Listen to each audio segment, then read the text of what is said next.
अवगुण मोरे बाप जी बख्शो गरीब नवाज। जो मैं पूत कपूत हूँ तो पिता को लाज। सियावर राम जय जय राम मेरे प्रभु राम जय जय राम।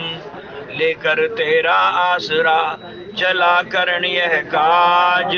आज सभा में राखियो सतगुरु मेरी लाज। सियावर राम जय जय राम मेरे प्रभु राम जय जय राम। श्री गुरु चरण सरोज रज निज मन मुकर सुधार। वर्णहु रघुवर विमल यश जोदायक फल चार। सियावर राम जय जय राम मेरे प्रभु राम जय जय राम। बुद्धिहीन तनु जान के सिमरऊं पवन कुमार। बल बुद्धि विद्या देहु मोहे हरहु कलेश विकार। सियावर राम जय जय राम मेरे प्रभु राम जय जय राम। नहीं विद्या नहीं बाहुबल नहीं खर्चन को दाम। बहुत से पतित अपंग की तुम पतरा को राम। सियावर राम जय जय राम मेरे प्रभु राम जय जय राम। सत्संग सभा में पधारे हुए प्रभु प्रेमी सज्जनों, श्री रामचरितमानस के द्वितीय सोपान अयोध्या कांड के अंतर्गत बड़ा ही ज्ञानप्रद प्रसंग हमारे बीच में चल रहा है।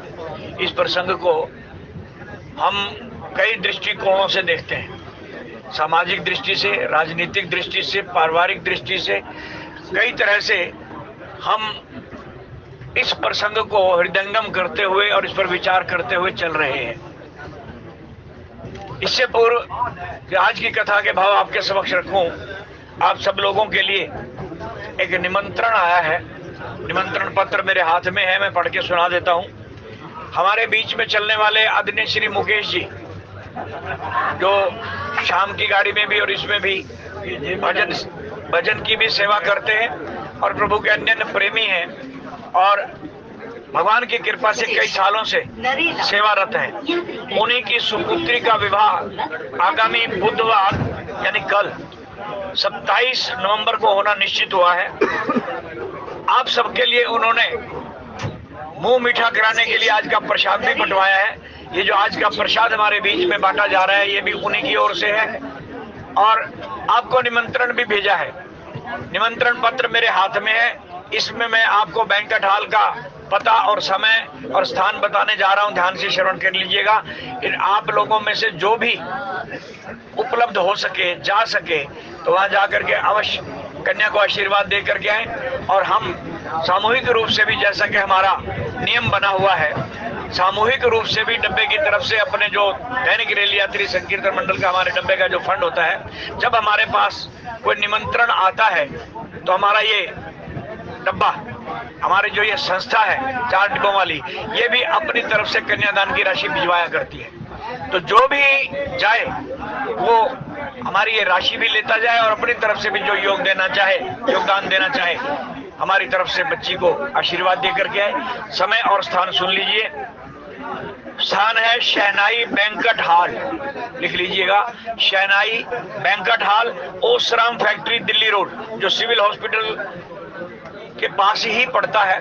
थोड़ा सा क्रॉस करेंगे चौराहे को, वहाँ सिविल हॉस्पिटल के पास ही ये ओसराम फैक्ट्री हुआ करती थी, वहां पर ये बैंक्वेट हॉल है। बैंक्वेट हॉल का नाम है शहनाई बैंक्वेट हॉल और ओसराम फैक्ट्री, दिल्ली रोड पर यह स्थापित है।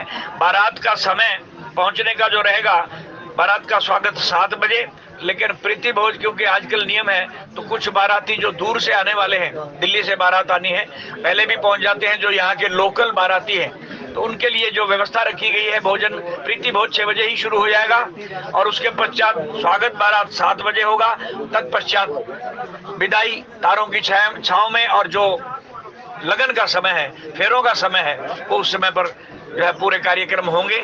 आप सब लोग इसमें योगदान दे सकते हैं, मानसिक रूप से, शारीरिक रूप से, और हम सब भी मिलकर के परमात्मा के चरणों में ये प्रार्थना करते हैं कि जिस कार्य की शुरुआत इस बच्चे ने, जो आपका भक्त है, निरंतर इस गाड़ी में आता रहता है, जिस श्रद्धा और विश्वास के साथ उसने आप पर सब कुछ सौंप दिया है, हे प्रभु उसका ये कार्य निर्विघ्न संपूर्ण करें, ऐसी प्रभु के चरणों में हम प्रार्थना करते हैं। बोलिए राजा रामचंद्र महाराज की जय। समय और स्थान एक बार फिर नोट कर लें, Shehnai banquet hall, Osram factory, Delhi road, और समय प्रीति भोज का 6 बजे और स्वागत बारात 7 बजे होगा। आप सब लोग आमंत्रित हैं। बोलिए राजा रामचंद्र महाराज की जय। ये कुछ राशि हमारे भाई कन्यादान की अभी दे भी रहे हैं, बाकी हम सामूहिक रूप से इसको भी उसी में शामिल कर देंगे। तो जितनी हमारी तरफ से जाती है ये राशि भी वहां पहुंचा दी जाएगी। अगर कोई हम में से जाना चाहे तो ये हमसे राशि ले जाए, नहीं तो हमारा कोई ना कोई प्रतिनिधि जरूर जाएगा जो कन्या को आशीर्वाद दे करके आएगा। तो आइए आज के कथा प्रसंग की ओर।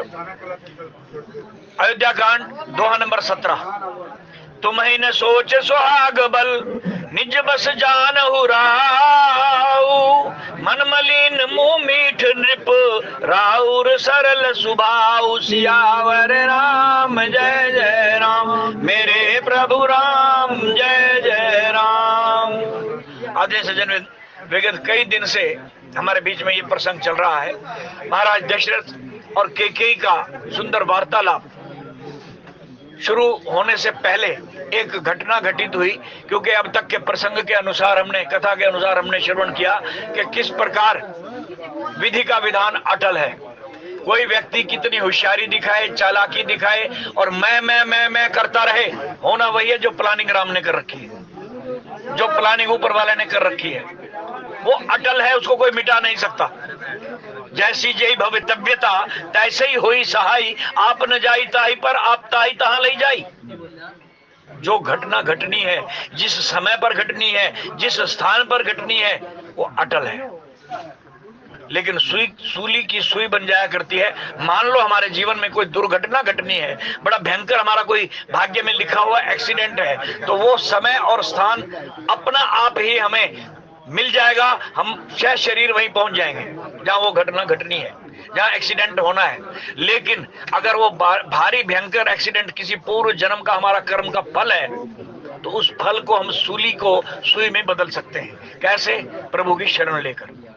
हमारा सनातन धर्म सिर्फ और सिर्फ एक ही शिक्षा देता है कि बुरे कामों से हट जाओ, वरना बहुत बड़ा दंड भुगतना पड़ेगा। ये भय भी दिखाता है। ये सनातन एक ऐसा विश्व विख्यात और पुरातन धर्म है जो कभी भी बुराई के रास्ते पर चलने की शिक्षा नहीं देता। किसी प्रकार का लोभ और लालच नहीं देता कि तुम ये बुराई करोगे, ये गलत काम करोगे तो तुम्हें जो है ये मिलेगा, ये इनाम मिलेंगे। मैं इशारा करूंगा, खुल करके नहीं बताऊंगा, आप सब समझदार बैठे कि कौन कौन क्या क्या हर तरह का समाज में लोग हैं। मैंने पहले ही कह दिया कि इस प्रसंग को हम सामाजिक दृष्टिकोण से, आध्यात्मिक दृष्टिकोण से और कर्म विधान के दृष्टिकोण से भी पढ़ते हुए, सोचते हुए चल रहे हैं। कर्म विधान अटल है, विधि का विधान भी अटल है, और होता वही है जो परमात्मा ने रच रखा है, इंसान का सोचा नहीं होता। ये घटना जो हमारे बीच में अब ये प्रसंग चल रहा है, कैकेयी और दशरथ का प्रसंग। आज दशरथ तो अभी प्रविष्ट नहीं हुए हैं, लेकिन दशरथ के मन में मैल नहीं था। उनके मन में यह भाव था कि मैं बूढ़ा हो चला हूं, अब मैं अपना सारा कार्यभार अपनी संतान को सौंप करके निवृत्त होकर के भगवान का भजन करूं, संन्यास ले लूं। ये उनके मन की भावना थी। लेकिन कुल की रीति को देखते हुए, रिवाज को देखते हुए, उन रघु कुलवासियों का, रघुवंशियों का ये शुरू से ही परंपरा चली आई है कि बड़े बेटे को, बड़े राजकुमार को युवराज पद दिया जाता है। पिता के बाद बड़ा बेटा ही राज्य का या संपत्ति का या दौलत का अधिकारी बनता है। महाराजा दशरथ के 4 पुत्र हैं, चारों में सबसे बड़े राम हैं। अब ये भी देखा गया, हमने प्रसंग में पढ़ा कि राम जी ने निर्णय कैसे लिया। चारों बेटों के स्वभाव देखे, प्रजा की इच्छा जान ली, मंत्रिमंडल की राय ले ली, गुरु का आशीर्वाद ले लिया। बड़े बेटे को या छोटे बेटे को किसको संपत्ति देनी है, किसको वारिस बनाना है, ये भी सोच समझ करके बनाना। खाली एक परंपरा का ही निर्वाह नहीं करना कि बड़े को ही देना है।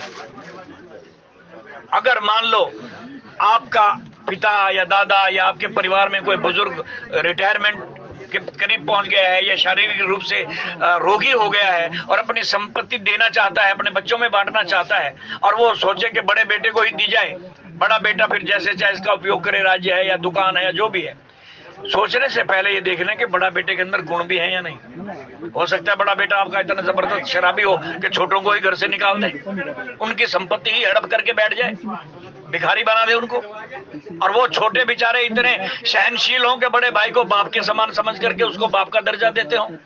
तो ऐसे में अन्याय हो सकता है। ये प्रसंग हमें सावधान करता है कि महाराज दशरथ ने चारों बेटों के गुण देखे, फिर गुरु के पास गए, गुरु से आज्ञा मांगी, मंत्रिमंडल की सलाह ली, प्रजाजनों का विचार जाना। सबका निर्णय एक ही था कि महाराज राम जो है कुल की रीति के अनुसार भी बड़े हैं, तो इसलिए वो हकदार हैं आपका राज्य देने के। जब राजा ने मन में सोचा कि मुझे राज्य दे देना चाहिए, तो सबसे सलाह ले रहे हैं। सबने कहा कि महाराज राम कुल परंपरा के अनुसार भी राम सबसे बड़े हैं, दूसरा सबके प्यारे हैं। जितने भी आप चक्रवर्ती सम्राट हो और आपके अंडर जितने भी छोटे छोटे राज्य आते हैं, आप सबके चक्रवर्ती सम्राट हो, तो छोटे राज्यों के जो राज अधिकारी हैं उनके साथ भी राम का पूरा प्रेम है, वो भी राम को चाहते हैं, अर्थात राम से सभी प्रेम करते हैं, किसी का विद्रोह नहीं। और भाई तो तीनों के तीनों ही राम को पिता समान समझ करके उसकी सेवा में लगे रहते हैं, राम की सेवा करते हैं। सभी माताओं का भी उस पर पूरा प्यार है, प्रजाजन के तो मानो प्राण है। सबकी जब राय एक हो गई और गुरुदेव की भी आज्ञा मिल गई, तो राजा दशरथ ने गुरु से पूछा कि सबकी राय एक है, तो अब ये बताइए शुभ मुहूर्त कौन सा है जिस मुहूर्त में राम का राज तिलक किया जाए। अब यहां गुरुदेव ने जो इशारा किया, बड़ा गूढ़ रहस्य था उसमें। तारीख नहीं बताई, समय नहीं बताया, बल्कि एक गोलमोल बात कह दी, क्योंकि त्रिकालदर्शी गुरु अगर हमारे जीवन में मिल जाए, हमारा ये सौभाग्य है कि कई जन्मों के हमारे पुण्य जाग उठे, हमारे शुभ कर्म जाग उठे, तो हमारी बाह साक्षात सर्वज्ञ अंतर्यामी सतगुरु आकर के पकड़ लेता है, क्योंकि उसने जिम्मा उठाया होता है कि मैंने इस जीव को भवसागर से पार उतारना ही उतारना है। और वो राम से जुड़ने की, प्रभु से जुड़ने की, ईश्वर से जुड़ने की, हमारे धुरधाम जाने की राह बताता है, और ये प्रतिज्ञा लेकर के वो अवतार लेता है, मनुष्य रूप में आता है। ये हमारा सौभाग्य है कि गुरु सर्वसंपन्न, क्योंकि गुरु और भगवान में कोई फर्क नहीं है, ये हमारा सनातन मानता है। भक्ति, भगत, भगवंत, गुरु, नाम चार बपुए, इनके चार नाम अलग अलग जरूर हैं। भक्ति, भगवंत यानी भगवान, और गुरु और भागवत यानी शास्त्र। ये कहने में चार नाम पढ़े जाते हैं बोलने में, लेकिन वास्तव में ये चारों एक ही है। गुरु और ईश्वर में कोई फर्क नहीं होता। गुरुवाणी भी इस बात को मानती है, गुरु परमेश्वर एक को जान, एक है। तो ऐसा गुरु अगर मिल जाए जो सही हमारा मार्गदर्शन करे और अंतर्यामी भी हो और त्रिकालदर्शी भी हो, तो सोने पे सुहागा है। कभी गलत निर्देश नहीं देगा, गलत दिशा में अगर शिष्य भटक भी जाएगा तो वो उसको ढूंढ करके लाएगा, पकड़ करके लाएगा, बचा लेगा। उसको लोभ और लालच देकर के गलत रास्ता नहीं दिखाएगा कि तू ये गलत कार्य कर। किसी की बहू बेटी या किसी की जमीन हड़पना या किसी इस तरह के अनर्गल कामों की करने की सलाह नहीं देगा, बल्कि डराएगा कि अगर ऐसा करेगा तो तुझे नरकों में जाना पड़ेगा, यमराज दंड देगा तुझे। ये परंपरा हमारी सभी पुराणों और शास्त्रों में पढ़ने को मिलेगी। कृष्ण अवतार में मेरे ये प्रभु राम बड़ा चांचल्य जीवन बिता रहे हैं। बालपन इनका पढ़िए, बाल लीलाएं पढ़िए, कितने चंचल थे। और माता यशोदा को तो जीने नहीं देते थे, इतना दुखी रखते थे। कभी किसी के घर जाकर के माखन चुरा लेना, कभी किसी गोपी के साथ छेड़खानी करते। बचपन की लीला है ये, 5-7 साल की उम्र में, और रोज उल्हाने मिलते थे, रोज। देखिए संस्कार हमारा सनातन क्या कह रहा है। जब उल्हाने सुन सुन करके माता यशोदा दुखी होगी, तो एक दिन पकड़ करके उखल से बांध दिया इसको, तंग आ गई हुए। वो माँ जो सनातन को मानने वाली है, उसने ये नहीं कहा कि तू ठीक कर रहा है, बल्कि माफिया मांगती थी गोपियों से कि मैं समझाऊंगी इसको, आज के बाद ऐसा नहीं होगा, मैं क्षमा चाहती हूँ, तुम्हारा जो नुकसान हुआ मैं पूरा कर दूंगी, ऐसा कह करके उनको शांत करती थी। और इधर इस बच्चे को ये शय नहीं देती थी कि हाँ तू ठीक कर रहा है, बल्कि कान पकड़ करके उखल से बांध दिया। और जब कई बार रोने लग जाता था, भूखा होता था, तो उखल से छोड़ भी देती थी, तो आगे आगे भाग लेता था, पीछे छड़ी लेकर के, डंडी लेकर के भागती थी। और जब हाथ पकड़ करके डंडी दिखाती, खबरदार आज के बाद अगर ये गलत काम किया तो रोने लग जाते थे, नाटक करते थे, रोने का लीला करते थे। वो प्रभु जिसकी एक दहाड़ से ब्रह्मांड कांप जाए, जिसकी एक हुंकार से पूरा ब्रह्मांड थर थर कांपने लगे। भ्रिकुटी विलास से अनेकों ब्रह्मांड पैदा होते हैं और नष्ट होते हैं। वो आज माँ के प्यार के मातृत्व को देख करके और परंपरा का निर्वाह करते हुए माँ के आगे आंसू बहा रहा है, रो रहा है, थर थर कांप रहा है एक छड़ी के डर से। ये हमारा सनातन है जो अपने बच्चों को गलत काम करने की राय नहीं देता, सलाह नहीं देता, बल्कि दंड विधान के अनुसार उसको भय दिखाता है, लालच नहीं देता। कुछ धर्म होंगे, आज भी हैं, पहले भी थे, जिनकी प्रवृत्तियां कुछ जो है वैदिक रीतियों से हटकर भी होती है, उल्टा रास्ता दिखाती है और उल्टे रास्ते पर चलने के लिए प्रेरित भी करती है और लोभ और लालच भी देती है कि तुम ये काम करोगे तो तुम्हें शरीर छूटने के बाद या मरने के बाद फला फला जो है सुख मिलेंगे, ऐसा लालच देती है। इसलिए वो लोग इस लोभ में आकर के पता नहीं क्या क्या कर बैठते हैं, वो करते हैं जो नहीं करना चाहिए। लेकिन एक सनातन ऐसा धर्म है जो बार बार भय भी दिखाता है और सही रास्ते पर चलने की प्रेरणा भी देता है। ये यशोदा और कृष्ण का प्रसंग, ऐसे ऐसे प्रसंग हमारे शास्त्रों में करोड़ों मिलेंगे। हर शास्त्र इस बात की शिक्षा देता है कि अगर हम गलत कार्य करेंगे तो फिर हमें दंड विधान के अनुसार नरक की भी स्थापना की गई है, नरकों में भी जाना पड़ेगा। और अगर कर्म बच भी गए, नरक भुगतने के बाद, दंड भुगतने के बाद, अग्नि और कुंभी नरकों में सजा भुगतने के बाद भी कर्म बच गए तो मृत्यु लोक में दोबारा आना पड़ेगा और बचे हुए कर्मों का भुगतान भी करना पड़ेगा। जिसकी हमने जमीन हड़पी है, जिसकी हमने कुछ और चीज पर डाका डाला है या पैसा इत्यादि लेकर के मुकर गए हैं और मर गए तो अगले जन्म में आकर के देना पड़ेगा। ये पुनर्जन्म का विधान सिर्फ और सिर्फ सनातन मानता है, कर्म विधान भी मानता है। हमारे पूर्व के जो चार धर्म हैं, जो चारों हैं, हिंदू धर्म की चार धाराएं हैं, हिंदू धर्म की, सनातन धर्म की चार धाराएं हैं, हिंदू धर्म, सिख धर्म, जैन धर्म, बौद्ध धर्म।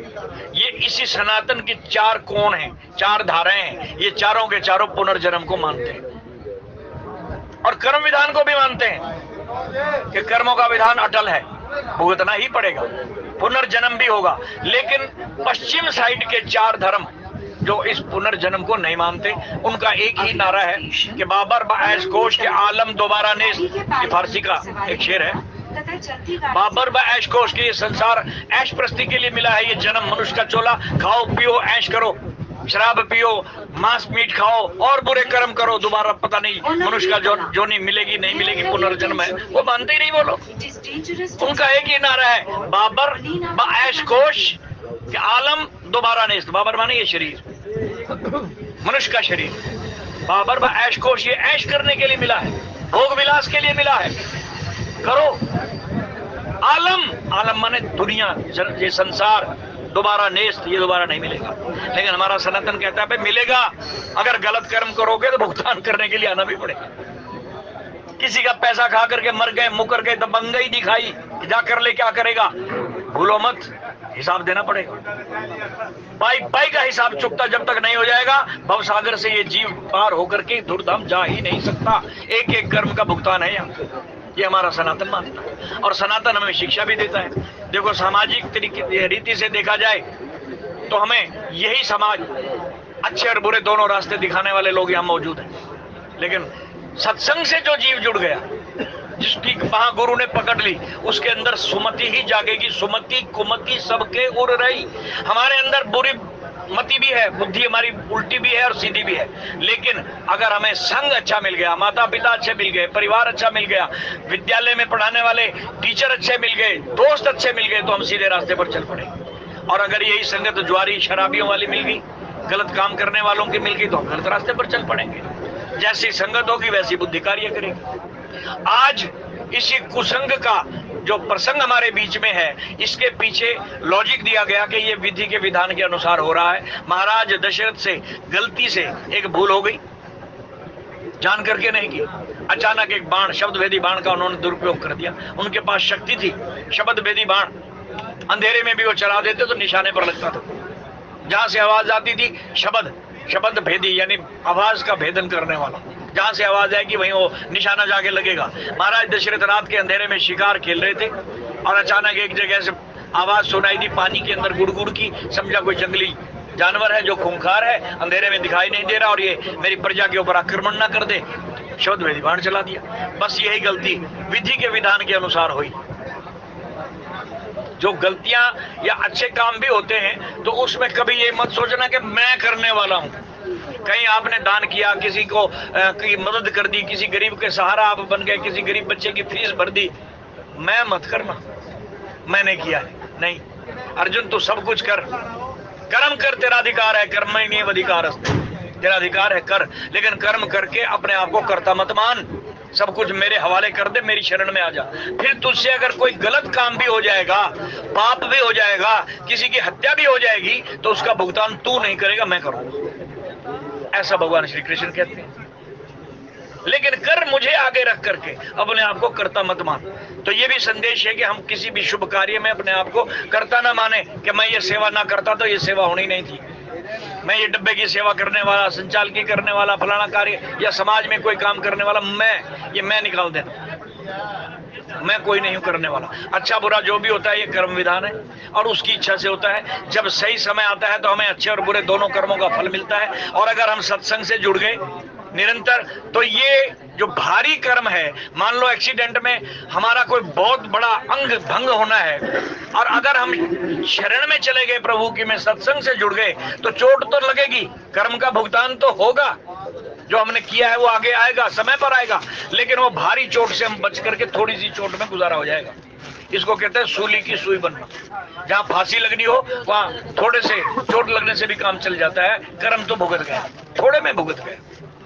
कई बार हमारे सामने ऐसे दृश्य आते हैं कि कई व्यक्ति मौत के मुंह से बच जाते हैं। चलते चलते एक्सीडेंट हो गया और जिससे एक्सीडेंट हुआ उस वाहन ने उठा करके दूर फेंक दिया, थोड़ी सी चोट लगी, मरने से बच गया। ये कर्म था। अच्छा कर्म उसके आगे आ गया, बुरा कर्म भी आया। बुरा कर्म चोट के रूप में आया, एक्सीडेंट के रूप में आया, लेकिन भगवान की ऐसी करनी कि उसके अच्छे कर्म ने भी फल साथ साथ दे दिया कि मौत से तो बच गया, भारी चोट या अंग भंग से बच गया, जरा सी खरोंच आ गई, सूली की सुई बनी। तो ये कर्म विधान है और ये सनातन ही इस ओर हमें मोड़ता है कि निरंतर सुबह उठते ही भगवान का धन्यवाद करके अपनी दिनचर्या शुरू करो। जैसे ही बिस्तर से आंख खुले जागो, ऐ मालिक तेरा लाख लाख शुक्र है, धन्यवाद है तेरा, तूने रात को करोड़ों लोगों के साथ मुझे सुलाया था, मैं रात भर सोया और आज उन भाग्यशालियों में मुझे भी जगा दिया जो रात को सोए तो थे लेकिन उठे नहीं। कई सोए के सोए रह गए, सोते सोते ही प्राण निकल गए, लेकिन मुझे तूने उन भाग्यशालियों में रखा कि मुझे जीवित उठाया आज का दिन देखने के लिए। तेरा शुक्रिया। भगवान का कदम कदम पर शुक्रिया करो। फिर काम करने के लिए ड्यूटी पर जाओ, नौकरी पर जाओ, धन्यवाद करो। खाना मिल रहा है, कहो तेरा शुक्र है मालिक, तुझे भोग लगा रहा हूं, पहले तू इस पर दृष्टि डाल, नजर डाल, ताकि तुझे भोग लग जाए और फिर मैं खाऊं। ये भी तेरा, मतलब कदम कदम पर उस मालिक को याद रखना।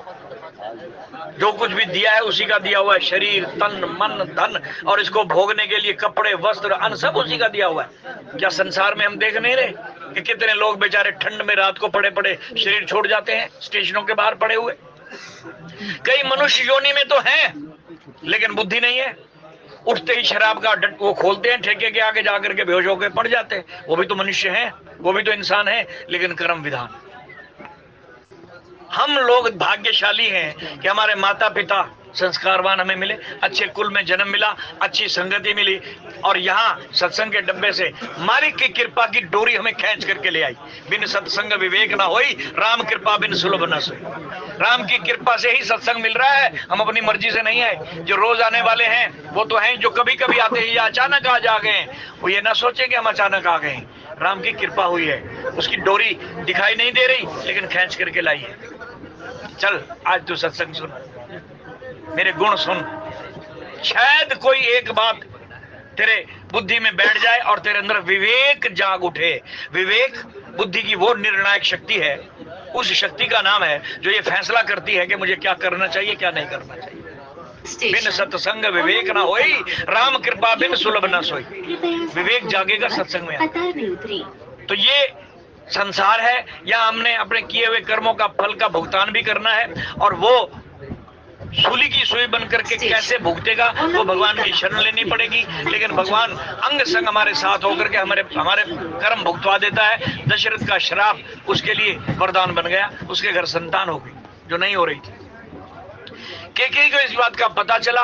केकेई ने, ये कथा मैं कई बार पहले भी सुना चुका हूं कि किस तरह केकेई ने भगवान राम के साथ बाल्यकाल में उससे ये वचन ले लिया कि तुझे वनवास जाना होगा धर्म की रक्षा के लिए। ये केकेई और राम की बचपन में ही बातें हो गई थी। जब राम 5-6 साल की उम्र के थे तो सारा बाल्यकाल केकेई के आंगन में ही उनका बीता है। केकेई ने उनको धनुष विद्या भी सिखाई है, लड़ना, तलवार चलाना, घुड़सवार, ये सब केकेई के दिए हुए गुण है। यानी प्रथम जो उसकी टीचर है वो केकेई है। और उससे वचन ले लिया कि तुझे वनवास जाना है, क्योंकि वो जानती थी कि अगर ये वनवास ना गया तो 2-2 व्यक्ति मरेंगे। दशरथ को शराप है, पुत्र वियोग में तड़प के मरेगा, ये तो पूरा होगा ही होगा। और पुत्र मोह उसका राम में है, इसका मतलब यह है कि राम का वियोग भी होगा। अब राम का वियोग 2 तरीके से संभव है। एक तो ये राम इसकी आंखों से दूर हो जाए कुछ साल के लिए, कुछ समय के लिए, तब इसकी याद में वो तड़प तड़प करके मर जाए तो शराब पूरा हो जाएगा। या फिर राम मर गया तो तड़प तड़प करके मरेगा तो भी शराब पूरा हो गया। तो राम अगर मर गया तो 2 हानियां होंगी, मेरा सुहाग भी जाएगा, मेरा पुत्र भी जाएगा। केकेई राम से सबसे ज्यादा प्यार करती थी, इसलिए केकेई ने अपने राम से मिलकर के ये योजना बनाई थी कि राम को वनवास जाना। आज उसकी भूमिका बन रही है। मंथरा की बुद्धि देवताओं ने सरस्वती को बुला करके फिरवा दी और मंथरा ने केकेई को भड़का दिया। यारी, तो जिस राम को अपना हितैषी समझती है वो तो अच्छी बात है, तेरा राम के प्रति इतना प्रेम है ये मैं भी जानती हूँ, लेकिन ये राम और कौशल्या और दशरथ ये तीनों तेरे हित में नहीं है। हमारे समाज में इस तरह की मंथराएं बहुत है, वो पुरुष रूप में भी हैं, नारी रूप में भी हैं, जो हमें भड़का करके घर के अंदर ऐसा कलेश करवा देती हैं कि अच्छा भला स्वर्ग के माफिक चलने वाला वो परिवार भी बिखर जाता है, आपस में लड़ भिड़ जाते हैं, भाई भाई अलग हो जाते हैं, सास बहुओं में झगड़ा हो जाता है, 2 व्यापारी पार्टनर एक दूसरे के दुश्मन हो जाते हैं, क्योंकि भड़काने वाला संशय डाल देता है, दोनों को अलग अलग संशय गिरफ्त कर देता है कि वो तेरे खिलाफ ऐसे कर रहा है, वो तेरे खिलाफ ऐसे कर रहा है। इस तरह की मंथराएं पुरुष रूप में भी है, नारी रूप में भी है। तो मंथरा ने ऐसा षड्यंत्र रचाया, ऐसी चाल चली, सरस्वती ने उसकी बुद्धि फेर दी और ये चाल देवताओं की थी। और जब सरस्वती से पूछा गया कि तूने ऐसा क्यों किया, भरत की बुद्धि, केकेई की बुद्धि क्यों फेर दी, तो उसने कहा मैं कछुकी राम रुख जानी। कहने की जड़ देखो, फूलों को और पत्तों को मत देखो, पेड़ को मत देखो, जड़ देखो इसकी कहाँ है। बोले कहाँ है? बोले जड़ है राम, भगवान ईश्वर, उसकी इच्छा के बगैर पत्ता भी नहीं हिलता। सरस्वती कह रही है कि मैंने भी जो कुछ किया या मंथरा की बुद्धि फेरी, ये काम राम की इच्छा से हुआ है। मैं कछुकीन राम रुख जानी, राम जी का रुख, राम जी की इच्छा जान करके, उनकी आज्ञा में रह करके, हम सभी देवी देवता उसके अधीन है, तो उसने जैसा हमें हुक्म दिया हमने वैसा किया है। मैंने जान के इसकी बुद्धि नहीं फेरी। ये सरस्वती के शब्द हैं। तो यहां बुद्धि फेर दी गई और ऐसा कार्य उससे करवाया गया, क्योंकि ये भगवान की एक लीला है। ये जो संसार है ये एक ऐसे है जैसे किसी डायरेक्टर ने कोई पिक्चर बना दी हो, निर्देशक ने कोई पिक्चर बना दी हो, तो उस पिक्चर का तो तभी जो है सफल मंचन होगा जब उसके अंदर पात्र उसी के अनुसार होंगे। खलनायक भी चाहिए और नायक भी चाहिए, तभी तो पिक्चर पूरी हो सकेगी, नाटक पूरा हो सकेगा। तो ये राम की लीला, जिसको हम रामलीला कहते हैं, बचपन में देखने जाते थे, ये राम की लीला भी एक नाटक है, इसको रामलीला कहते हैं, राम का नाटक है। राम ने जो नाटक किया, इस लीला के अंदर उसने कुछ अपनी पिक्चर को पूरा करने के लिए, लीला को पूरा करने के लिए कुछ लोगों को पात्र चुना।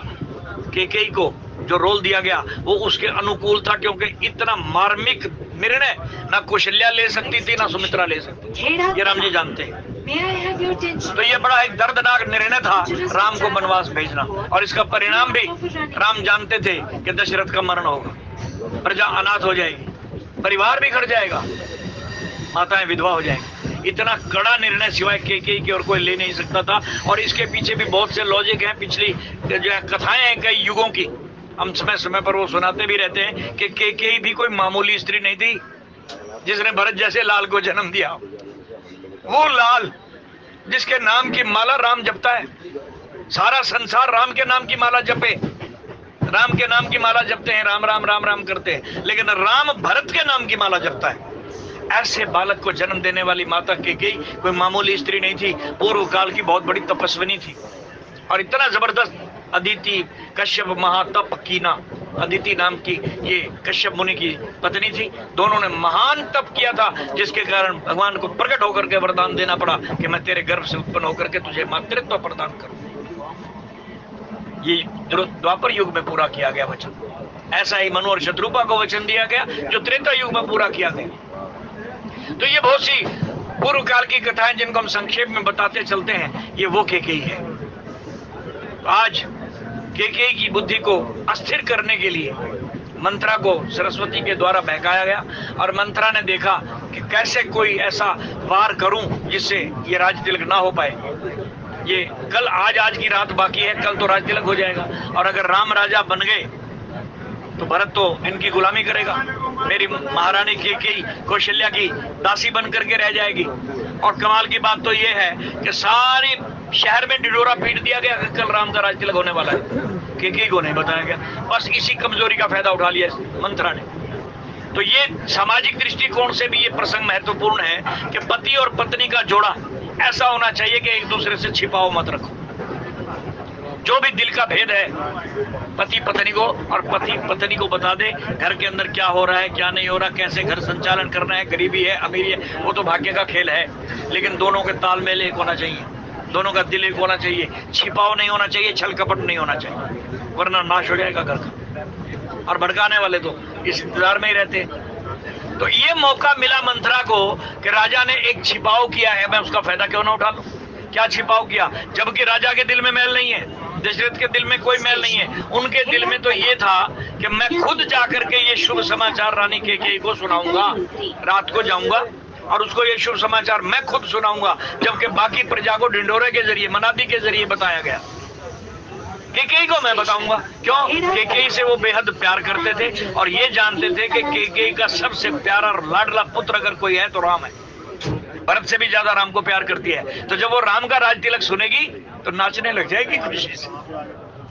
ये थे भाव दशरथ के। लेकिन इन्हीं भावों को किस तरीके से मोड़ा गया, तोड़ मरोड़ करके पेश किया गया मंत्रा के द्वारा, ये यद्यपि फिर मैं उसी पॉइंट पर आऊं कि विधि का विधान था, ईश्वर की लीला थी, लेकिन हमें समाज में सावधान होने के लिए प्रसंग लिखे गए। हमें सावधान रहना है, बच के चलना है। मंत्रा ने आकर के भड़काया कि तुझे तो सोने से ही फुर्सत नहीं मिलती, केकई को कह रही सोने के पलंगों पर सारा दिन पड़ी रहती है, तुझे पता ही नहीं तेरे घर में हो क्या रहा है, तेरे खिलाफ षड्यंत्र रचे जा रहे हैं। तो पहले तो केकई ने उसका विश्वास नहीं किया और उसको 2-4 खरी खोटी भी सुना दी। यहां तक भी कह दिया, जब उसने राम के खिलाफ, राजा के खिलाफ कुछ बोलना चाहा तो कहने लगी खबरदार, घर फोड़ी कहेंगी, तेरी जबान खींच लूंगी अगर राजा के खिलाफ कुछ बोली, और कौशल्या के खिलाफ कुछ नहीं सुनूंगी मैं, और राम तो मेरा प्राण है, तू घर फोड़ी है, मैं तेरी जुबान खींच लूंगी। इस तरह उसको डांटा भी। लेकिन उसने फिर तरिया चरित्र दिखाते हुए कहा कि ठीक है, मत सुन मेरी बात, मुझे क्या, मैं तो दासी की दासी ही रहूंगी, मैं कोई रानी थोड़ी बन जाऊंगी। पर चिंता तो मुझे इस बात की हो रही है कि मैंने बचपन से तुझे खिलाया है, तेरी दासी रही हूं, तेरी आया भी रही हूं, मां बन करके तुझे पाला है मैंने, मुझसे तेरा अहित देखा नहीं जाता, तेरा बुरा देखा नहीं जाता। मैं साफ देख रही हूं कि तेरे साथ क्या होने वाला है। ये षड्यंत्र तेरी समझ में नहीं आ रहा? राम ने, कौशल्या ने और राजा ने मिलकर के रचा है। सबसे पहले तो तीनों ने मिलकर के तेरे बेटे को ननिहाल भेज दिया, भरत को, और फिर रानी और राजा ने, दशरथ और कौशल्या ने राम के साथ मिलकर के अचानक ये मुनादी करा दी, घोषणा कर दी कि कल ही राज तिलक होगा। तुझे पता तक नहीं लगने दिया। ये रहस्य तू नहीं समझ पाई, तेरे खिलाफ एक चाल है। भरत जैसे ही ननिहाल से आएगा आते ही गिरफ्तार कर लिया जाए, जेल में डाल दिया जाए। तू कौशल्या की दासी बन करके रह जाएगी और महारानी और राजमाता का जो दर्जा है वो कौशल्या लेने के लिए, हड़पने के लिए तुझसे शुरू से ही ईर्ष्या करती थी। क्यों? क्योंकि वो जानती है कि राजा सबसे ज्यादा तुझ पर मोहित है, तुझसे प्यार करता है। बस उसी सौतिया डहा के कारण सौतने एक दूसरे से ईर्ष्या करती हैं, उसको भी ये ईर्ष्या थी, वो इस चाल में कामयाब हो गई कि किस तरीके से राजा को तेरे खिलाफ किया जाए, और ये षड्यंत्र रचा गया।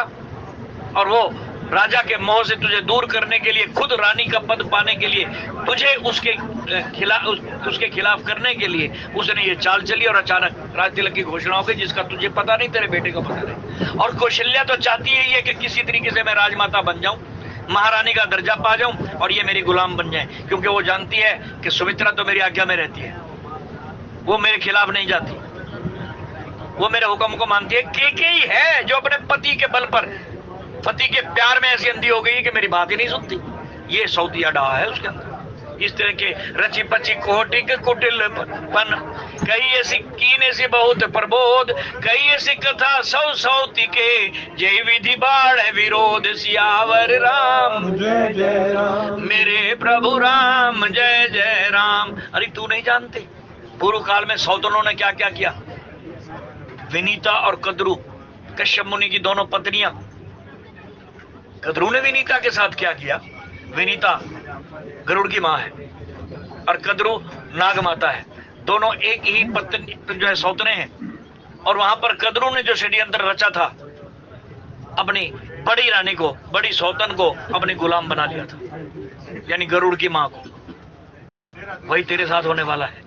ऐसी ऐसी कथाएं, सौतनों की कथाएं, रची पची कोटि कुटिलपन, कीने से बहुत प्रबोध, जय और कई ऐसी कथा सौती के, जय विधि बाढ़ विरोध, जिससे घर में फूट पड़ जाए। ऐसे ऐसे उदाहरण पता नहीं कहां कहां से पौराणिक उदाहरण सौतनों की कथाएं सुना सुना करके उसको मोटिवेट कर रही है और उसके मन में जहर भर रही है कि जिस तरह बाकी सौतनों ने किया ना, वैसे तेरे साथ होने वाला है। बहुत सी सौतनों की कथाएं उसने जो है ग्रंथों से जो पढ़ रखी थी, सुन रखी थी, पूर्व काल की, पहले के कल्पों की, सब कह डाली, जिससे केकई का मन भी थोड़ा थोड़ा डोलने लगा। और क्या कहने लगी कि तुम्हें न सोच सुहाग बल, निज बस जानो राऊ, मन मलिन मुंह मीठ नृप राउर सरल स्वभाव। तेरा तो स्वभाव इतना मीठा और सरल है कि किसी की भी बातों में आ जाती है। तू सीधी है ना, सरल स्वभाव की है, और तू राजा को पहचान ही नहीं पाई। वो बाहर से मीठा है, बड़ा मीठा मीठा बोलता है, लेकिन अंदर से छल है उसके, कपट है उसके हृदय में। और यही कौशल्या के हृदय में भी। दोनों बाहर से मीठे हैं और अंदर के कपटी हैं, छली हैं। तुम्हें न सोच सुहाग बल, तुझे तो अपने पति के प्रेम में इतनी अंधी हो गई है कि जरा भी सोचा ही नहीं, अपने बस जानो राऊ, यही समझ रही है कि राजा मेरे बस में है। बस यही तेरी एक गलत फहमी है, जो इस प्रेम को तू राजा को अपने बस में प्रेम के कारण समझ रही है। ये तेरी सोच बहुत गलत है। मन मलिन मुंह मीठ नृप, राजा मुंह के बड़े मीठे हैं, बड़ी मीठी मीठी बातें करते हैं, मुंह मीठ नृप, और राउर सरल स्वभाव, उसका मन मैला है, मुंह का मीठा है, और तेरा स्वभाव बड़ा सरल है। इस तरीके से जिस तरह तोता मीठी मीठी मीठी मीठी बातें सुन करके पिंजरे में फंस जाता है ना, ऐसे तुझे फंसा रहे हैं। ऐसा तेरा साथ होने वाला है। कौशल्या के खिलाफ, राजा के खिलाफ भड़का दिया, और उससे पहले राम के खिलाफ भी भड़का रही हैं, और कौशल्या के खिलाफ भी। चतुर गंभीर राम महतारी, अब राम की माता के खिलाफ यानी कौशल्या के खिलाफ भड़का रही है। पहले राजा के प्रति जहर भर दिया मन में कि राजा मुंह का मीठा है और मन का मैला है, जिसको तू अपना प्रेमी समझ रही है। तू समझती है कि सबसे ज्यादा प्रेम मुझसे करता है। इस धोखे में मत रहना। तू इसकी मीठी मीठी बातों को सुन करके ऐसे पिंजरे में फंसती जा रही है जैसे तोता फंस जाता है। ऐसे उसको भड़का दिया राजा के खिलाफ। अब कौशल्या के खिलाफ भड़का रही है। क्या कह रही है? चतुर गंभीर राम महतारी, बीच पाई निज बात संवारी। और ये तेरी, जिसको तू दीदी दीदी कहती है ना कौशल्या को, ये मेरी दीदी है, मेरी बड़ी बहन है, इसका मान सम्मान इतना करती है, उसकी सुन ले। वो तो अंदर से काली है, उसका हृदय तो कपटी है, छल से धोखे से भरा पड़ा है, मक्कार है वो एक नंबर की। कौशल्या के बारे में कह रही, कहती क्या? बोले चतुर है, चालाक है, गंभीर है, किसी को अपने दिल की बात बताती तक नहीं, उसके दिल में क्या चल रहा है किसी को भनक तक नहीं लगने देती, इसी गंभीर है। और बीच पाए निज बात संवारी, मौका मिलते ही उसने ऐसे डंक चलाया है जैसे नागिन फण फैला करके बैठी होती है और मौका मिलते ही वार कर देती है। उसने भी तेरे साथ ऐसे ही किया है। क्या किया? कहना कि तेरे बेटे को ननिहाल भेज दिया, और बठे भरत भूप नियर हो रहे, राजा ने भरत को नियर हो रहे यानी ननिहाल भेज दिया है।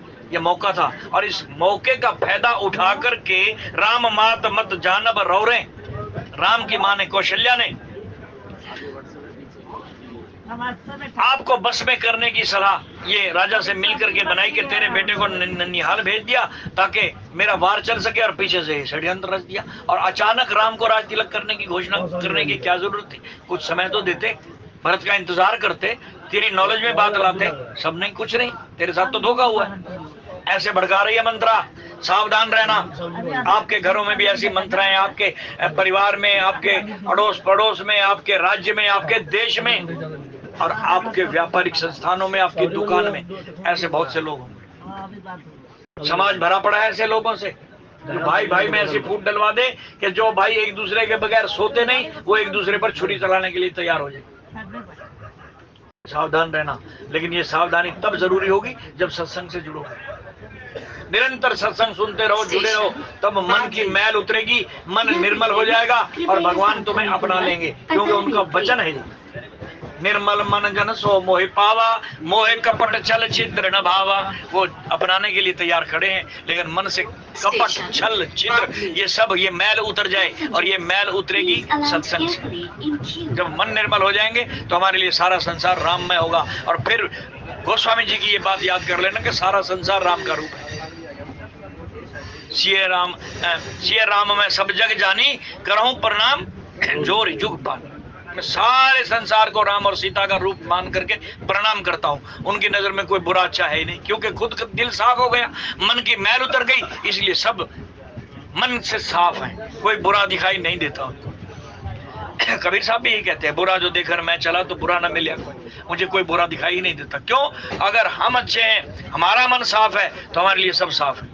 हमारे मन में मैल है, हम गुरु भक्ति से हट चुके हैं, हम राम को नहीं मानते, हम ही राम के होने का सबूत मांगने लग जाएं, हम ही राम के बनाए हुए राम सेतु का सबूत मांगने लग जाएं, हम ही अपने देश की फौज पर, मिलिट्री पर, जो हमारे लिए दिन रात जान देने के लिए तैयार खड़ी है, 30-30 फुट गहरी बर्फ के ऊपर दिन रात बिता रहे हैं, हम उनके किए कारनामों पर सबूत मांगने लग जाएं कि क्या ये कारगिल इन्होंने वो ऑपरेशन किया भी है कि नहीं, इन्होंने उसको शत्रु को घर में घुस के मारा भी है कि नहीं। सबूत चाहिए किसके प्रति? जो तुम्हारे लिए जान लुटा रहे हैं।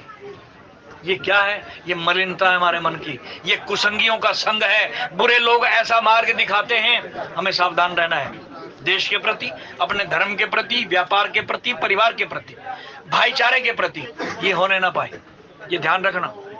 ये प्रसंग हमें सावधान करने के लिए लिखे गोस्वामी जी ने, अन्य संतों ने, कि हमारे समाज में भी ऐसा हो रहा है और होता आया है, आज से नहीं, पिछले युगों से भी, सतयुग से, त्रेता युग से, द्वापर युग से ऐसे षड्यंत्र चलते आए हैं और एक एक व्यक्ति ने पासे पलट दिए। राज के राज जो है, राजाओं को भिखारी बना दिया। क्या एक ही शुकनी काफी नहीं था पांडवों को 13 साल के लिए वनवास भेजने के लिए? एक ने, अकेले ने ही इतना षड्यंत्र रचा कि राज तबाह हो गया। 18 अक्षौहिणी सेना मारी गई और वो धर्म पर चलने वाले 5 बालक अपनी मां सहित वनवास भोगते रहे, पत्नी सहित। एक आदमी के कारण बचना है हमने ऐसे शकुनियों से। और यहाँ एक ही मंत्रा काफी है पूरे राज्य को उलट पुलट करने के लिए। भड़का रही है उसको कि तू चतुर गंभीर राम वह तारी। पहले राजा के खिलाफ भड़काया, अब मां कौशल्या के खिलाफ भड़का रही है, एक एक करके निशाना बना रही है। बीच पाए निज बात सवारी, जिसने मौका देखते ही तुझे डंक मार दिया नागिन की तरह। मौका क्या देखा, समय क्या देखा कि भरत को तो ननिहाल भेज दिया, मौका है राजा को जो है भड़काने का। उसने राजा को भड़का दिया। राजा और रानी ने मिलकर के षड्यंत्र रचा और एक ही दिन में घोषणा कर दी कि कल ही राम को राजा बनाया जाएगा। बीच में एक रात बाकी है, तुझे पता तक नहीं लगने दिया। जब राज तिलक हो जाएगा तब तुझे पता लगेगा, और तब रिजल्ट क्या होगा, तू कौशल्या की दासी बन जाएगी, तेरा बेटा गिरफ्तार कर लिया जाएगा और लक्ष्मण राम का दायां हाथ बन करके उसके अंग संग कूदेगा। ये षड्यंत्र है।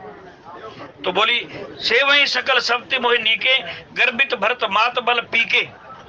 कौशल्या ने सोचा कि सारी सौतनें मेरी सेवा करती हैं, मुझे दीदी मानती हैं, लेकिन एक केकई है जो मुझे मानती ही नहीं, क्योंकि इसको एक ही घमंड है इसके मन में कि पति की प्यारी है, पति की प्यारी। राजा दशरथ इससे सबसे ज्यादा प्यार करते हैं, उसकी लाडली है। तो इसलिए तुझे को कांटा समझती है और तुझे और तेरे बेटे को कांटा समझ करके आगे से हटाने के लिए उसने ये साल तुम्हार कौशल्या माई कपट चतुर नहीं होई जनाई। और कौशल्या को तुम खटक रही हो, इसलिए उसने चतुराई से कपट की चाल खेली है, ये छल कपट किया है। राजा ही तुम पर प्रेम विषय की स्वति स्वभाव सके नहीं देखी। राजा का तुम पर विशेष प्रेम है और कौशल्या सौत के स्वभाव से उसे देख नहीं सकती। कौशल्या सौतिया डाल से जल रही है। तेरा और राजा का प्रेम देखा नहीं गया उससे, इसलिए उसने ये चाल चली, राम तिलक हित लगन धराई। कल ही का लगन, मुहूर्त निकलवा लिया, एक रात ही तो बीच में रही। अरे इंतजार कर लेनी चाहिए थी कि कहीं भरत को बुलवा लेते, क्या घट जाता? तेरी बात तेरे ध्यान में आ जाती, तेरे ज्ञान में आ जाती, तुझे बता देते, क्या घट जाता? लेकिन नहीं, उनकी तो चाल सफल करनी थी। उन्होंने रात ही रात फैसला भी ले लिया और कल की रात तारीख भी घोषित कर दी, लगन धरवा लिया, कल का मुहूर्त भी निकलवा लिया। ये चाल तो नहीं समझ पाई अपनी सौतन की। बोले राम तिलक हित लगन धराई, कल का लगन, कल का मुहूर्त भी निकलवा लिया। इस तरह से मंत्रा जो है भड़का रही है और कह रही है यह कुल उचित राम कहूं टीका। अब जो ये भड़काने वाले होते हैं ना, ये बहुत तरह की चालें चलते हैं। अब दूसरी चाल क्या चल रही है, वो जानती है कि की कमजोर नस क्या है। कमजोर नस है राम। भरत से भी ज्यादा वो राम को प्यार करती है। वो जानती है कि मैंने दशरथ के खिलाफ भड़का दिया, सुन लिया इसने, कौशल्या के खिलाफ भी इसको भड़का दिया, वो भी सुन लिया इसने, लेकिन राम के खिलाफ नहीं सुन पाएगी, नहीं सुन पाएगी, ये जानती है मंत्रा। तो क्या किया, दूसरा पैंतरा बदला और कह रही है कि यह कुल उचित राम कहूं टीका। अरे ये तो ठीक है, राम कुल के बड़े हैं, रघुकुल की रीत चली आई है, बड़े बेटे को हमेशा राज्य दिया जाता है, मैं इसमें खुश हूं, मुझे बड़ी खुशी हुई। देखो किस तरह की चाल चल रही है, इधर तो कौशल्या और दशरथ के खिलाफ भड़का रही है, इधर राम का पक्ष ले रही है। पहले बाद में भड़काएगी, लेकिन पहले केकई को बस में करने के लिए, जैसे कोई भीलनी किरातनी पहले किसी हिरण का शिकार करती है तो म्यूजिक छेड़ देती है, गीत सुनाती है, बांसुरी सुनाती है, उस बांसुरी पर शब्द पर मोहित होकर के हिरण अपना आप आके उसकी गोद में सिर रख देता है। इस तरीके से ये शिकारी लोग शिकार करते हैं। तो ऐसे ही शिकारिन वाला रूप इसने धारण किया और उसके आगे क्या कहा कि मुझे खुशी है कि राम को राज तिलक हो रहा है।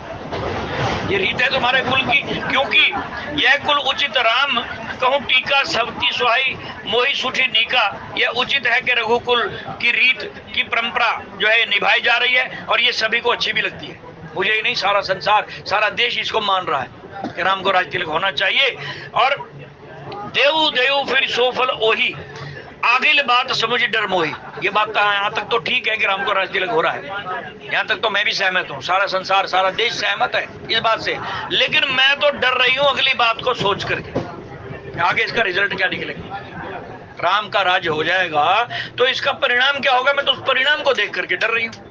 अब परिणाम बता रही है, पहले राम के बारे में इस तरह से केकई को अपने बस में कर लिया, केकई के आगे राम की प्रशंसा करती कि मैं इस राज तिलक से सहमत हूं। अब क्या कह रही है, आगे कह रही है मैं तो आगे बात समझ डर मोही, अगला इसका परिणाम देख करके मुझे डर लग रहा है। क्या डर लग रहा है, देव देव फिर सोफल ओही।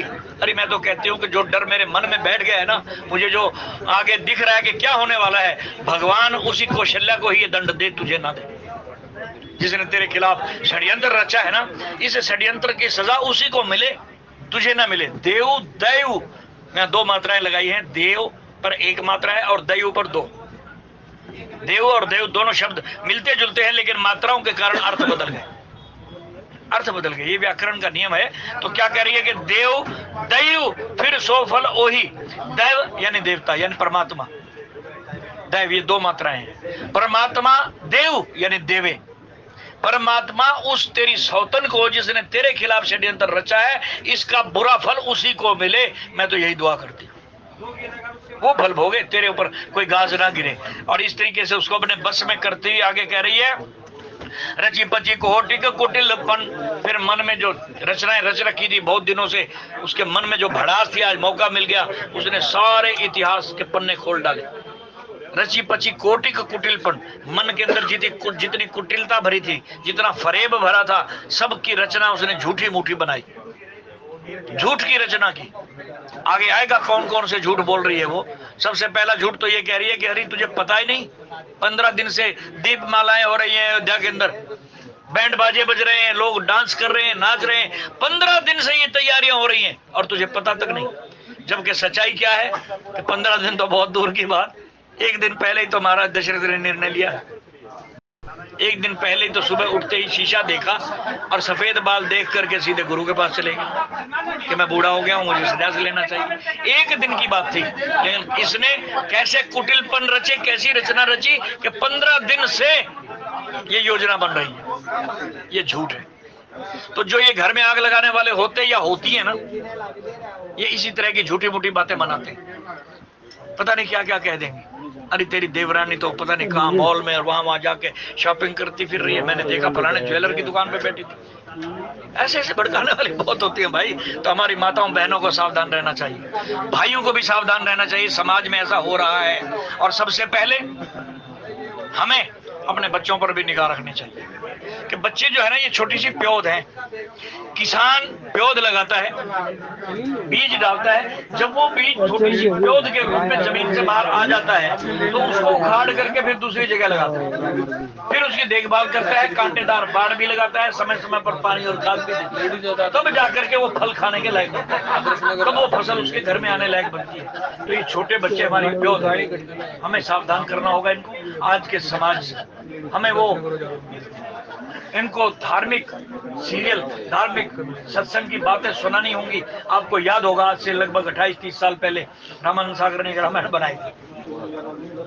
उसमें एक प्रसंग था सीता का हरण। जब सीता जी का अपहरण हुआ और रावण रेखा के बाहर खड़ा हुआ मिला और भेष बदल करके आया,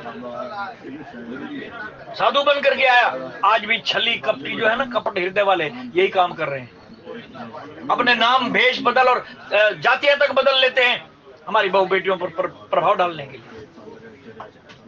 अपने नाम, अपनी जात, गोत्र और धर्म तक बदल लेते हैं भाई। यही रावण ने किया, उसी के अनुसार सब कुछ आज भी हो रहा है। तो हमें सावधानी क्या बरतनी है जो रावण ने बताई। रावण ने सावधान किया सीता को। यद्यपि ये बहुत गहरी बातें हैं, ध्यान से हम सत्संग सुनेंगे तो हम जानेंगे कि रावण के मन में भी पाप नहीं था। जब उसको दुत्कारा गया सीता के द्वारा तो मन ही मन सीता को प्रणाम किया उसने। सुनी कटु वचन 10 शीश, 10 शीश कौन है? रावण। सुनी कटु वचन, कड़वे वचन जब सीता के सुने तो क्रोधित हुआ। सुनी कटु वचन 10 शीश रिसाना, ये रामायण कह रही है, लिखा है इसमें। सुनी कटु वचन 10 शीश रिसाना, और बंदी चरण मनहु सुख माना, मानसिक रूप से चरण वंदना की सीता की, मन में पाप नहीं। वही रावण जब सीता जी इसकी बातों में आ करके, हालांकि लीला है, मैं पहले बार बार कह रहा हूं कि ध्यान ये रखना ये प्रभु का खेल है, लीला है, लेकिन हमें सावधान करने के लिए लीलाएं की गई, लिखी गई। जब आ गई बाहर कंदमूल फल लेकर के उसकी झोली में डालने के लिए, तो तुरंत वो थाल पटक दिया उसने और बाह पकड़ने लगा, बाह पकड़। अब क्या बोला उसने? ध्यान से सुनना, अपने बच्चियों को भी ये समझाना। आज समाज में अगर हमें इनकी रक्षा करनी है तो रावण की इस बात को मान लेना। उसने क्या कहा था, शायद भूल चुके होंगे हम लोग।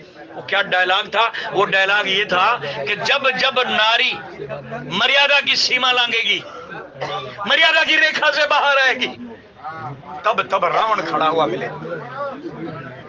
ये लिख लेना लाइन, अगर भूल चुके हो तो। जब जब नारी मर्यादा की सीमा पार करेगी, मर्यादा की रेखा का उल्लंघन करेगी, तब तब आगे रावण खड़ा हुआ मिलेगा।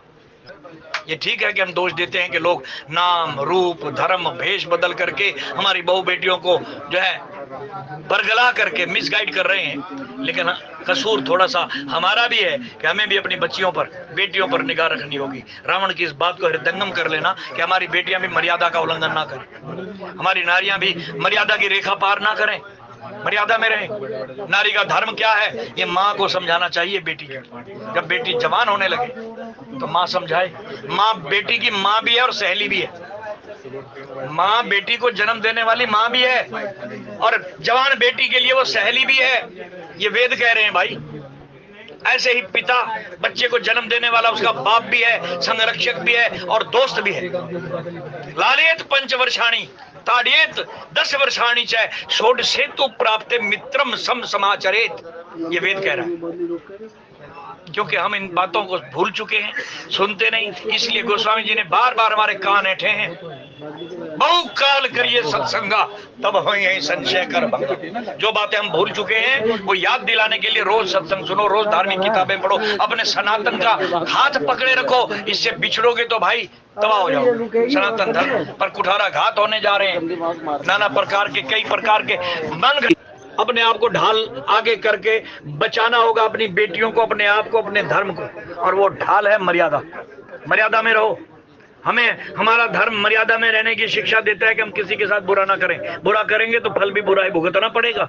लेकिन दूसरों के लोग मिसगाइड करते हुए कहते हैं कि जितना हो सके दूसरों का बुरा करो, अपहरण करो, जमीन हड़पो, जायदाद हड़पो, तुम्हें इतनी इतनी वो मिलेंगी, जन्नत मिलेगी, और पता नहीं क्या क्या लालच दिए जाते हैं।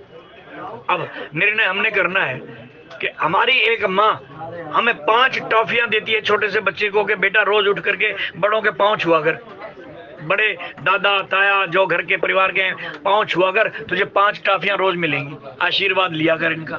बच्चा मान लेता है टॉफी के लालच में, और उसकी आदत इतनी पक्की हो जाती है कि बड़ा होते होते तक फिर वो टॉफियां भूल जाता है। फिर उसको आदत पड़ जाती है बड़ों का आशीर्वाद लेने की, और इस आशीर्वाद में इतनी ताकत है कि काल भी उसका कुछ नहीं बिगाड़ सकता। इस बात के गवाह हमारे धर्म ग्रंथ है। भीष्म पितामह को मृत्युंजय होने का वरदान मिला, इच्छा मृत्यु का वरदान मिला, किसके द्वारा? बाप के द्वारा, पिता के आशीर्वाद से, भगवान के द्वारा नहीं, पिता ने आशीर्वाद दिया, मृत्युंजय भव, इच्छा मृत्यु का वरदान मिल गया। ये हमारा सनातन इस ओर इशारा करता है। ये नहीं कहता कि, हालांकि उसी काल में दुर्योधन को भी कुसंग मिल गया, जिसने माँ बाप का अपमान करने की शिक्षा दी, और उसके कारण उसी भीष्म पितामह को अपने आप को दरवाजे में अपने कक्ष में बंद करके रखना पड़ा। उसका काका विदुर घर त्याग करके बेचारा चला गया, क्योंकि वो अपमान करने वाला बालक पैदा हो गया था परिवार में। उसने माँ बाप का अपमान किया, उनकी बातें नहीं मानी, उनका आशीर्वाद लेना तो दूर, बात तक नहीं मानता था। इतना घमंडी, इतना अहंकारी हो गया था। दोनों ही पक्ष है हमारे सामने। तो हमें अपनी मर्यादा के अंदर रहना है। हमें भय और प्यार दोनों सिखाए गए हैं, लेकिन भय का मतलब ये नहीं कि हम दुश्मन से या हमारा आयत करने वाले से डर जाएं, लेकिन उससे पहले हमें अपनी मर्यादा की रेखा खींचनी होगी। अपनी बेटियों को जो जवान हो रही हैं, बचपन में माँ उसकी जो है गुरु बन करके बेटी को ज्ञान दे, शिक्षा दे, बेटे और बेटियों को। जब बड़े हो जाएं तो माता सहेली का रोल अदा करे कि बेटी कपड़े कौन से पहनने हैं, मर्यादा कैसी होनी चाहिए, मंदिर के कपड़े कौन से होने चाहिए, पार्टी में क्या पहन के जाना है। आजकल जो समाज में हम देख रहे हैं, ये कुशिक्षा का ही परिणाम है। हमें शर्म आ जाती है कि हमारी ही बेटियां बहुएं किस तरह के वस्त्र पहन करके पार्टियां अटेंड करने जा रही हैं। ये सब पाश्चात्य देन है, हमारा धर्म ऐसी शिक्षा नहीं देता। हमें ध्यान रखना होगा, माँ को सहेली बन करके बेटी के साथ जाना चाहिए। और अभी अभी मैंने जो वेद का श्लोक सुनाया आपको कि लालेत पंचवर्षाणी, वेद कह रहे हैं 5 साल तक बच्चे का लाड प्यार से पालन करो। जब 5 के बाद वो स्कूल जाने वाला या गुरुकुल जाने के लायक हो जाए, स्कूल के काबिल हो जाए, जाने लायक हो जाए, तो 5 से 10 साल तक उस पर नजर रखो। डांटो नहीं, मारो नहीं, नजर रखो कि वो मर्यादा की सीमा का तो उल्लंघन नहीं कर रहा। बस यही उम्र होती है 10 साल तक की, जब बच्चा घर से बाहर कदम रखता है तो गालियां सीख के आता है। पहले घर में कोई गाली नहीं सिखाता उसको। जैसे ही बच्चा गलियों में खेलने लायक होता है, स्कूलों में जाता है, तो गंदी गालियां सीख जाता है। देखो हमारा बच्चा ऐसा कर तो नहीं रहा, तुरंत उसको पकड़ लो, बेटा ये गंदी बात है, गाली नहीं देते। ये शिक्षा माँ और बाप को देनी चाहिए। आज हमें शर्म आती होगी, और आप लोगों को भी, जब गलियों में हम लोग चलते हैं, आगे पीछे हमारे जवान बेटियां चल रही हैं, और कुछ ऐसे लड़के जो आपस में मजाक में ही सही माँ बहन की गाली देते जा रहे हैं। क्या नहीं देख रहे आप लोग? नहीं सुन रहे ऐसी बातें? लेकिन हमने आंखें बंद कर ली हैं, हमने अपनी मर्यादा को ही सीमित कर लिया है। तो ये मर्यादा की रेखा हमें अपने बच्चों को शुरू से ही उसके अंदर रखना होगा। पिता को लाड प्यार के साथ बच्चे को पढ़ाए लिखाए, स्कूल में दाखिला दिलाए, अपना फर्ज निभाए, उसको अच्छा कोर्स करवाए, अच्छा व्यापारी बनाए, अच्छी नौकरी करने लायक बनाए, इस लायक बना दे। फिर गाइड करे उसको, जब वो 16 साल का हो जाए, 10 से 16 तक उसके ऊपर निगाह रखे कि बिगड़ तो नहीं रहा, कहीं बीड़ी सिगरेट पीना तो नहीं सीख गया, कहीं तंबाकू खाना, गुटखे खाना या मांस शराब इत्यादि पीना तो नहीं सीख गया। ये निगाह रखे बाप बेटे के ऊपर और माँ बेटी के ऊपर, सहेली बन करके, क्योंकि सहेली सारे भेद जानती है सखी के, और मित्र मित्र के भेद जानता है। तो पिता को मित्रवत व्यवहार करना चाहिए, और जब पिता मित्र बन करके व्यवहार करेगा तो बेटे से सारी बातें उगलवा भी सकता है कि कहीं बिगड़ तो नहीं रहा। लालियत पंचवर्षाणी, ताड़ियत बने नजर रखना, ध्यान रखना। एक जगह ताड़ना का बहुत बड़ा गलत अर्थ निकाल दिया गया, पीटना। वो भी कभी प्रसंग आएगा, कई बार सुना चुके हम, फिर कभी मौका आएगा सुनाएंगे कि वहां ताड़ना का शब्द पीटना निकाल करके कितना अनर्थ कर दिया गया है, अर्थ का भी अनर्थ कर दिया गया है। यहाँ ताड़ना, वेद क्या कह रहे हैं? ताड़िए। ताड़ना माने पीटना नहीं, नजर रखना, ध्यान रखना। ताड़िए 10 वर्षाणी च, 16 से, यानी जब वो 16 साल का, 10 और 16 के बीच में पहुंच जाए, कॉलेज में जाने लायक हो जाए, तब मित्र सम समाचरित, मित्र जैसा व्यवहार करो, दोस्त बन करके उसको गाइड करो, क्योंकि उसको पता नहीं कि मुझे क्या लाइन चुननी है, व्यापार में जाना है, क्या करना है, क्या नहीं करना। उस बाप को एक मित्र जैसा व्यवहार उसके साथ करना चाहिए, दोस्त बन करके उसका मार्गदर्शन करें, उसका करियर बनाने में उसकी मदद करें। ये हमारी मर्यादा है। और हमारे बच्चे अगर मर्यादा की सीमा लांघ गए, हम ही ने मर्यादा पार करवा दी, तो फिर भैया हर सीमा पार करने के बाद, मर्यादा की रेखा के बाद रावण ही खड़े मिलेंगे। इन रावणों का दोष बाद में है, पहले तो हमें अपनी मर्यादा के अंदर रखना चाहिए बच्चों को। रावण के डायलॉग हैं ये, कि जब जब कोई नारी मर्यादा की सीमा का उल्लंघन करेगी, तब तब आगे रावण मिला खड़ा। रावण की हिम्मत नहीं है कि सीमा के अंदर घुस जाए, मर्यादा की सीमा में घुस करके सीता के झोपड़ी में चला जाए। रावण की हिम्मत नहीं है। सीता बाहर आई तब रावण ने हाथ डाला। तो मर्यादा की रेखा के अंदर हमें अपने बेटियों को रखना है, समझाना है, इनको उल्लंघन ना करने पाए। तो आज ये उल्लंघन हो रहा है कि एक नारी जिसकी बुद्धि प्रभु की लीला का खेल बनाने के लिए सरस्वती के द्वारा फेर दी गई, और उसने कैकेयी के ऊपर ऐसा प्रभाव डाला कि उसकी भी बुद्धि फिर गई। और क्या कह रही है कि रची पची कोटिक कुटिलपन कीने सी कपट प्रबोध, कही सी कथा सत सौती के जे विधि बाड़े विरोध। फिर सौतनों की कथाएं जो पुराण में पढ़ी थी, कद्रू की, विनीता की और दूसरी सौतनों की, बहुत सी सौतनों की कथाएं उसने रच पच करके उसको सुनानी शुरू की, जिससे उसका दिमाग घूम जाए, मोटिवेट हो जाए, और कौशल्या और दशरथ के खिलाफ उसमें जहर भर दिया जाए। ये तो कौशल्या और दशरथ के खिलाफ भरा, अब राम के खिलाफ भी भरने जा रही है। पहले तो राम की तारीफ कर दी कि ये रघुकुल की रीत ही है, रघुकुल रीत सदा चली आई, तो तुम्हारी रीत के अनुसार उसको राज्य मिल रहा है, मुझे बड़ी खुशी हो रही है, सब लोग खुश हैं इसमें। लेकिन आगे का परिणाम सोच करके डर रही हूं मैं, और वो परिणाम क्या है वो बढ़ा चढ़ा करके बता रही है, डरा रही है उसको कि तेरे साथ क्या होने वाला है। और वो भावी बस प्रतीति और आई। इस तरह अगले आने वाले दोहे के अंदर, कल जो दोहा आएगा उसमें हम देखेंगे कि किस तरह की कुटिलता की बातें और सौतनों की कथाएं सुनाती है, और किस तरह से कैकेयी इसके जाल में फंसती जा रही है। और परिणाम क्या होने वाला है ये तो हमने कथाएं सुनी है इसलिए जानते हैं, लेकिन ये सोचो कि हमने ये कथा नहीं सुनी है, जो बच्चे नए नए सुन रहे हैं उनके लिए ये ज्ञानवर्धक मार्ग है, ज्ञानवर्धक कथाएं हैं। हमें समाज की दृष्टि से, ज्ञान की दृष्टि से, भक्ति की दृष्टि से, सब दृष्टिकोणों से इन प्रसंगों पर विचार करना होगा कि हमारे जीवन में क्या हो रहा है, क्या होने वाला है, और हमें क्या करना चाहिए। विवेक का इस्तेमाल कीजिए, और विवेक जागृत होगा सत्संग से। यहाँ जो रोज हम यहाँ आकर के कथाएं सुनते हैं, या मंदिर में या घर में बैठ करके धार्मिक ग्रंथ पढ़ते हैं, ये सत्संग है। सत्संग से ही विवेक जागृत होगा, और विवेक जागृत होने के बाद हम गलत रास्ते पर चल ही नहीं सकते। बिन सत्संग विवेक न होई, राम कृपा बिन सुलभ न सोई। इन्हीं शब्दों के साथ वाणी को यहीं विश्राम, त्रुटि के लिए क्षमा।